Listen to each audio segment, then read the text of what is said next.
खिलजी वंश।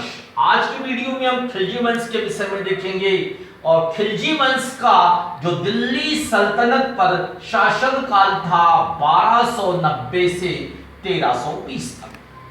खिलजी जो थे ये कौन थे? खिलजी ये कौन थे, हम इसके विषय में चर्चा करें।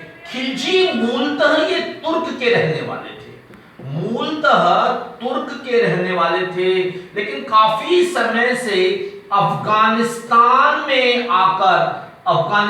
में आकर बस जाने से ये अपने रीति रिवाज की वजह से तुर्कों से भिन्न हो गए थे। तो इस वजह से कुछ इतिहासकार खिलजियों को तुर्कों से भिन्न मानते हैं। अच्छा, खिलजी वंश का संस्थापक था जलालुद्दीन फिरोज खिलजी। जलालुद्दीन फिरोज खिलजी, जलालुद्दीन फिरोज खिलजी। ये दिल्ली सल्तनत के सिंहासन पर 1290 से लेके 96 तक 6 वर्षों तक सुल्तान के पद पर सिंहासन पर बैठा। लेकिन इसके पहले जो थे खिलजी जो थे ये तुर्क सुल्तानों के शासन काल में उच्च पदों पर कार्यरत थे। जलालुद्दीन फिरोज खिलजी के जो पूर्वज जो थे ये तुर्क सुल्तानों के शासन काल में उच्च पद पर कार्यरत थे। और इसी क्रम में जलालुद्दीन भी जो था ये सेना में भर्ती हुआ। सेना में भर्ती होता है, सेना में भर्ती होने के बाद इसे ये देखिए आपकी सेना में भर्ती होने के बाद ये कैकुबाद के शासन काल में इसे शाही अंगरक्षकों का मुखिया बनाया जाता है। शाही अंगरक्षकों का मुखिया बनाया जाता है और कालांतर में इसे समाना प्रांत का सूबेदार बनाया जाता है। कालांतर में इसे समाना प्रांत का सूबेदार बनाया जाता है। यहां पर मंगोलों के आक्रमण का बड़ी कुशलता से सामना करता है और मंगोलों के आक्रमण को विफल कर देता है। बाद में इसे जो था सेना मंत्री के पद पर नियुक्त किया गया था। यानी जलालुद्दीन फिरोज खिलजी ने एक सैनिक की भांति अपना कार्य प्रारंभ किया था और सुल्तान बनने के पूर्व वो सेना मंत्री के पद तक पहुंचा था।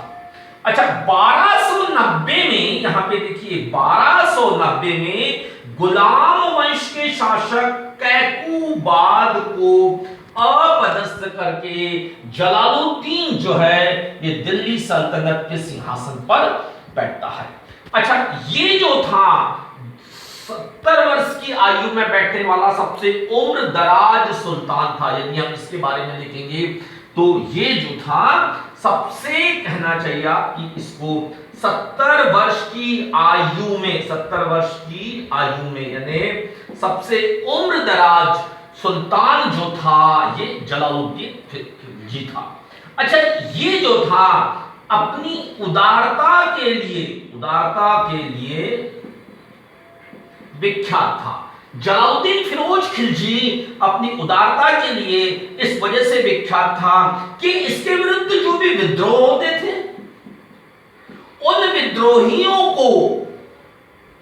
विद्रोहियों को वो उनका दमन करके उनके स्थान पर दूसरे व्यक्ति को नियुक्त कर देता था और इन्हें माफ कर देता था। इसी क्रम में जो सल्तनत में डाकू इत्यादि जो थे इनका भी एक भय व्याप्त था।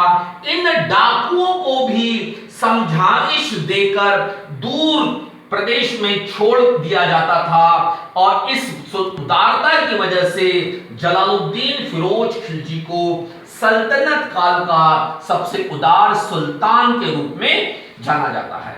अच्छा, जलालुद्दीन ने मंदसौर, धार, रणथंभौर इत्यादि के किलों को जीतकर अपने साम्राज्य का विस्तार किया था। अच्छा, ये सल्तनत काल का पहला सुल्तान था जिसके शासन काल में दक्षिण भारत पर आक्रमण किया गया था। ये बहुत इंपॉर्टेंट है ये कि किस सुल्तान के शासनकाल में दक्षिण भारत पर आक्रमण किया गया था। ये था जलालुद्दीन फिरोज खिलजी। अच्छा, जलालुद्दीन फिरोज खिलजी के का जो भतीजा था इसका नाम था अलाउद्दीन फिरोज खिलजी। अलाउद्दीन फिरोज खिलजी जो था ये जलालुद्दीन का भतीजा था और दामाद भी था। इसे भेलसा, जिसको क्या विदिशा कहते हैं, ये मध्य प्रदेश में आता है, भेलसा पर आक्रमण करने के लिए भेजा और भेलसा फल पर सफल आक्रमण करने के बाद अलाउद्दीन को अवध का सूबेदार नियुक्त किया। अलाउद्दीन को अवध का सूबेदार नियुक्त करने के बाद कालांतर में इसे कड़ा मानिकपुर का सूबेदार भी नियुक्त किया। इस दौरान कड़ा मानिकपुर पर जब ये अलाउद्दीन को सूबेदार नियुक्त किया था, उसी समय दक्षिण भारत में देवगिरी नामक एक संपन्न राज्य था। ये देवगिरी यदि आज हम देखें तो ये गोवा के आसपास का क्षेत्र पड़ता है। यहां का शासक रामचंद्र देव था।